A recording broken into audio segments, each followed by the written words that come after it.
بسم اللہ الرحمن الرحیم۔ معزز ناظرین، ایک بہت ہی عجیب واقعہ ہے ایک یہودی لڑکی کا۔ بسم اللہ کے متعلق عمل کی نیت سے سنیں۔ لمحات صوفیہ میں لکھا ہے کہ ایک بزرگ کسی جگہ وعظ کہہ رہے تھے۔ اس وعظ میں انہوں نے بسم اللہ الرحمن الرحیم کی فضیلت بھی بیان کی۔ یہودیوں کے مکانات قریب تھے۔ اس بیان کو، اس تقریر کو ایک یہودی لڑکی سن رہی تھی۔ اس پر اس بیان کا اثر ہوا کہ وہ دل و جان سے مسلمان ہو گئی اور ہر کام بسم اللہ الرحمن الرحیم پڑھ کر کرنے لگی۔ لڑکی کے باپ کو جب خبر ہوئی تو بہت سخت ناراض ہوا اور اسے دھمکی دی تاکہ اسلام کو چھوڑ دے، مگر وہ لڑکی اپنے اسلام پر جمی رہی۔ لڑکی کا باپ بادشاہ کا وزیر تھا۔ اسے خیال ہوا کہ اگر لڑکی کے مسلمان ہونے کی خبر لوگوں کو ہوگی تو بڑی شرمندگی ہوگی، اس لیے باپ نے طے کر لیا کہ لڑکی کو سخت بدنام کر کے کسی بہانے سے اسے مار ڈالوں گا۔ باپ نے اپنی بیٹی کو مہر لگانے کی شاہی انگوٹھی دے کر کہا کہ اسے حفاظت سے رکھنا۔ لڑکی نے اپنی عادت کے مطابق بسم اللہ الرحمن الرحیم پڑھ کر انگوٹھی لی اور اپنی جیب میں رکھ لی۔ رات کو جب لڑکی سو گئی تو اس کے باپ نے جیب میں سے وہ انگوٹھی نکال لی اور غصے میں آ کر اس انگوٹھی کو ندی میں پھینک دیا تاکہ صبح کو جب اس سے انگوٹھی مانگوں تو وہ نہ دے سکے اور اسے موت کی سزا دی جا سکے۔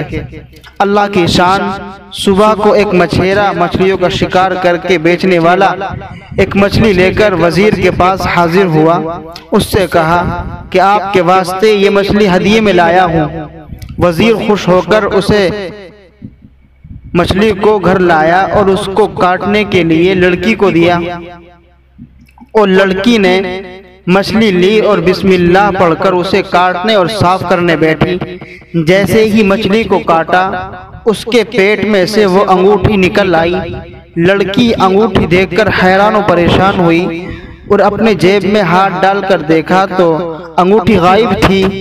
وہ حیران ہو کر سوچنے لگی کہ یہ انگوٹھی میری جیب میں سے نکل کر مچھلی کے پیٹ میں کیسے آ گئی۔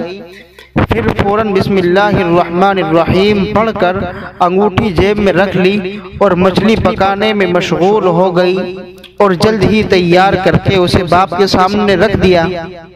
کھانے سے فارغ ہو کر باپ نے انگوٹھی مانگی تو بیٹی نے بسم اللہ الرحمن الرحیم پڑھ کر جیب میں ہاتھ ڈالا اور وہ انگوٹھی نکال کر پیش کر دی۔ باپ اس انگوٹھی کو دیکھ کر حیران ہو گیا کہ اسے تو میں ندی میں پھینک آیا تھا، اس کے ہاتھ میں کہاں سے آ گئی، اس کے پاس کہاں سے آ گئی۔ بیٹی سے پوچھا کہ تیرے پاس کہاں سے آئی۔ بیٹی نے پورا واقعہ بیان کر دیا۔ لڑکی نے اللہ کا شکر ادا کیا اور کہا کہ اللہ تعالیٰ نے مجھے بسم اللہ کی برکت سے عزت دی۔ آپ نے ندی میں پھینک دی، مگر اللہ تعالیٰ کی قدرت کہ وہ انگوٹھی مچھلی نے نگل لی اور پھر وہی مچھلی شکار ہو کر آپ کے پاس ہدیے میں آئی اور آپ نے اسے پکانے کے لیے میرے حوالے کیا۔ بالآخر میرے ہاتھوں میں وہ انگوٹھی واپس آ گئی۔ باپ یہ سارا قصہ سن کر فوراً ہی مسلمان ہو گیا۔ یہ ہے بسم اللہ کی تاثیر، بسم اللہ کی برکت۔ میں آپ حضرات سے گزارش کرتا ہوں کہ سبھی حضرات اس واقعے پر عمل کریں اور جب بھی کوئی کام شروع کیا کریں تو شروع میں بسم اللہ الرحمن الرحیم ضرور پڑھا کریں۔